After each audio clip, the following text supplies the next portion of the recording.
రాహుల్ గాంధీ గారి నాయకత్వం, సోనియా గాంధీ గారి నాయకత్వం,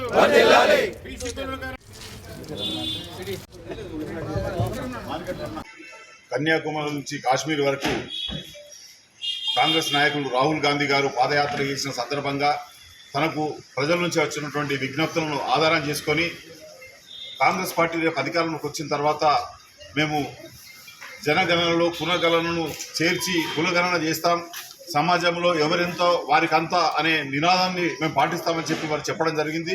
మరి ఎన్నికల తర్వాత రాష్ట్రంలో అధికారంలోకి వచ్చినటువంటి కాంగ్రెస్ పార్టీ తెలంగాణలో కులగణన చేసి మరి 42% బీసీలకు రిజర్వేషన్ను పార్టీ పరంగా ప్రకటించడమే కాకుండా ప్రభుత్వ పరంగా శాసనసభలో తీర్మానం చేయించి గవర్నర్ ద్వారా మరి కేంద్ర ప్రభుత్వానికి పంపించడం జరిగిన విషయాన్ని ఈ సందర్భంగా నేను మనవి చేస్తా ఉన్నాను.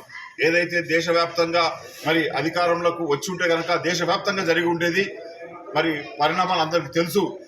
అయితే రాహుల్ గాంధీ గారు ఏదైతే తెలంగాణను ఒక దేశానికి ఆదర్శప్రాయంగా కులగణన చేయించిన తీరును దేశమంతా మరి స్వాగతించుతున్న సందర్భంలో ఆ ఒత్తిడిని భరించలేక గతంలో వాళ్ళు ఏదైతే పార్లమెంటులో భారతీయ జనతా పార్టీ నాయకత్వంలోని మంత్రి రాజ్నాథ్ సింగ్ గారు, రక్షణ శాఖ మంత్రి గారు ఎటువంటి పరిస్థితుల్లో కూడా జనగణనలో కులగణన చేసేది లేదు, ఈ దేశంలో కులగణన చేయమని చెప్పి నిర్ద్వందంగా ఆన్ రికార్డు పార్లమెంటులో మాట్లాడినటువంటి వ్యక్తి మరి వాళ్ళ రాహుల్ గాంధీ గారి నిర్ణయం వల్ల, రాష్ట్రంలో తెలంగాణలో తీసుకున్నటువంటి నిర్ణయం వల్ల దేశవ్యాప్తంగా వస్తున్నటువంటి ఒత్తిడిని తట్టుకోలేక మరి వారు కేంద్ర ప్రభుత్వం కేంద్ర కేబినెట్ మీటింగ్లో తీర్మానం చేసి కులగణన చేయడానికి తీర్మానించడం ఇది రాహుల్ గాంధీ గారి విజయం అని చెప్పి సందర్భంగా మనవి చేస్తూ ఉన్నాను.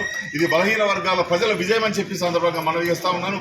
వాళ్ళు 50% ఉన్నా, 60% ఉన్నా, కొన్ని ప్రాంతాల్లో 70% ఉన్నా వారి హక్కు వారికి చెందాల్సిందేనని కాంగ్రెస్ పార్టీ రాహుల్ గాంధీ గారు అయితే కట్టుబడి ఉన్నారో దానికి ఏదైతే విశేషంగా దేశవ్యాప్తంగా మద్దతు వస్తూ ఉందో దానికి తలొగ్గి వాళ్ళ కేంద్ర ప్రభుత్వం నిర్ణయం తీసుకోవడం స్వాగతించదగిన పరిణామమే.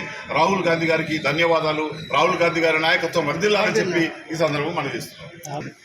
దాంట్లో భాగంగానే ఈరోజు అన్ని మండలాల్లో అనేక గ్రామాల్లో కూడా రాహుల్ గాంధీ గారికి, మల్లికార్జున ఖర్గే గారికి, రేవంత్ రెడ్డి గారికి, మహేష్ గౌడ్ గారికి, పొన్నం ప్రభాకర్ గౌడ్ గారికి, సీతక్క గారికి ఏదైతే పాలాభిషేకాలు జరుగుతూ ఉన్నాయో మరి దాంట్లో భాగమే ఇక్కడ నిర్మల్లో కూడా ఇవాళ పాలాభిషేకం చేసి మరి పటాకులు కాల్చి మిఠాయిలు పంచి సంబరాలు చేసుకున్నటువంటి సందర్భం అని చెప్పి సందర్భంగా మనం చేస్తా ఉన్నాం.